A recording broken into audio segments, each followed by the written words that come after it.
Hello everybody, it's author Sandra Wilson and we're here in the Kindness Kangaroo Library for another Storytime session. Today I'll be reading Jessie and the Elves by Fred Ashe, and this is kind of a fun idea for a story when we kind of already know a story like Santa's elves and what they do. Then this is sort of like, well, what happens next type of thing. So it's kind of the story that you might not know, so that's a great extension of a story, and we'll talk about that a little bit later after the story. So let's get right into Jessie and the Elves. Wee Alf was an elf on a shelf. He found it quite lonely there, all by himself. From up on the wall he looked over all the other elves working, but he not at all. He watched them make toys for girls and for boys. He saw on their faces sweet gladness and joys. He saw them make phones with crazy ringtones, electronic game sets with loud screams and groans. But Alf, the sad elf, was put on a shelf. No work for him there on the shelf by himself. Then Alf heard a voice call out to him twice. "Alf, Alf," called his neighbor. Alf's heart did rejoice. For there on the shelf was Ralph, an old elf, who'd sat there and waited for years by himself.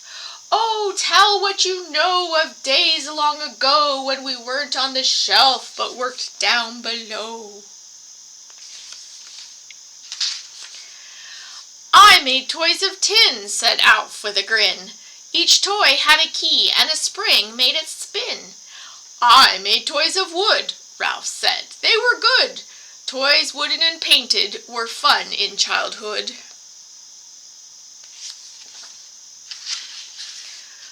One day the two elves, way up on their shelves, both heard a soft sniffle. It was not themselves.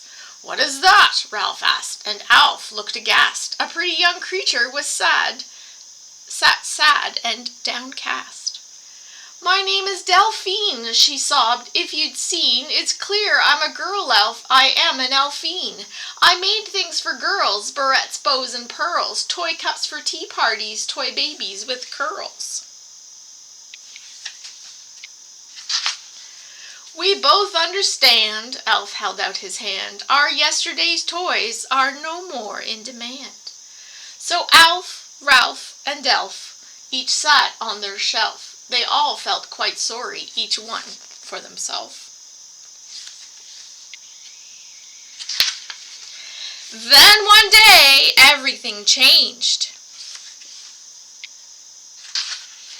When into the workshop there came a tall man who walked with a limp and had scars on each hand. He said to the owner, "I'm looking for elves to work in my toy shop to help stock my shelves." The owner said, "Sorry, but all the elves here are busy as beavers each day of the year. They make action figures and talking robots, electronic games, fancy phones, and astronauts."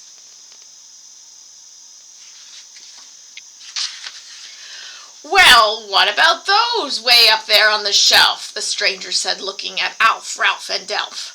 The owner said, "Those elves are old-timers, son. The toys they made were for yesterday's fun." "Then those are the elves that I know I can use," the stranger spoke kindly. "Each one must now choose to follow my path or to stay on the shelf. The choice, the decision, is up to each elf." It did not take long for the elves to decide to get off their shelf and to stand by the side of him who had called them to work in his store, to pick up their tools and walk out the door. "My name is Jessie," the stranger then said. "My shop is an old one, it's just up ahead." They entered the store, and Delphine cried, "Look, boys, in this shop they make only yesterday's toys." Hung up on the walls there were toys made of wood, spruce tractors, pine animals, birch trucks with hoods. And parked on a table were toys made of tin cars and tin trains, even fish with tin skin. One wall had toy dishes of ivory and pearl, barrettes, bows, and ribbons, and dolls with tight curls.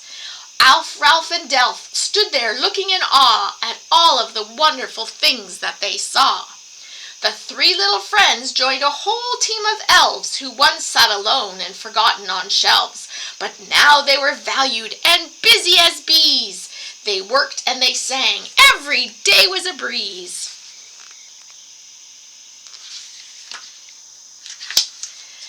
Then things got even better. People came into the store they liked to touch and adore all the toys made by the elves, elves who used to sit on shelves.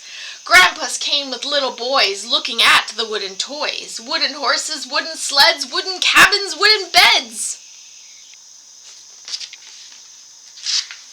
Grandmas came with little girls looking at gold rings and pearls, bows, barrettes of greens and reds, pretty things for pretty heads. Children came to touch and see tin toys with bright magic keys, pull toys, push toys, toys with springs, wind-up toys with shiny wings. Moms and daddies came and found rubber toys with squeaky sounds, water pistols, springy toys reminding them of childhood joys. Alf and Ralph were filled with glee at the joyful company. Delphine danced with great delight when she saw the happy sight.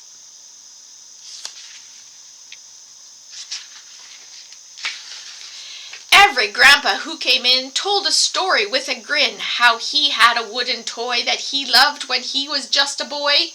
Every grandma also told stories of her days of old when she was a little girl wearing hair with braids and curls. Every mom and every dad picked up toys that they once had, precious toys of yesteryears, brought back memories oh so dear. At the end of every day, all the elves went home to play, to the houses Jessie made for them in the forest glade. No one sat upon a shelf, sad and lonely by themselves. Every elf had work to do, and a home, and family too.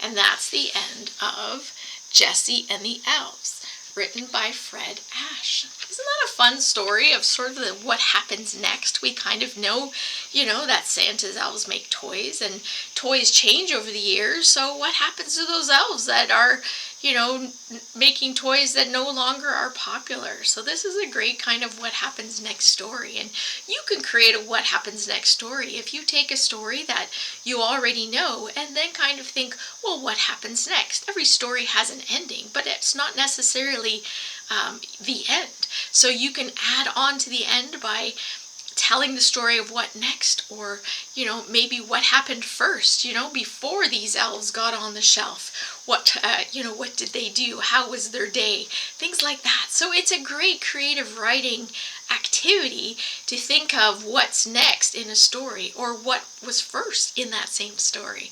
So I hope you enjoyed the book Jessie and the Elves by Fred Ashe, and there'll be a link underneath as to how you can get a copy of the book yourself. And we'll see you next time in the Kindness Kangaroo Library for another Storytime session.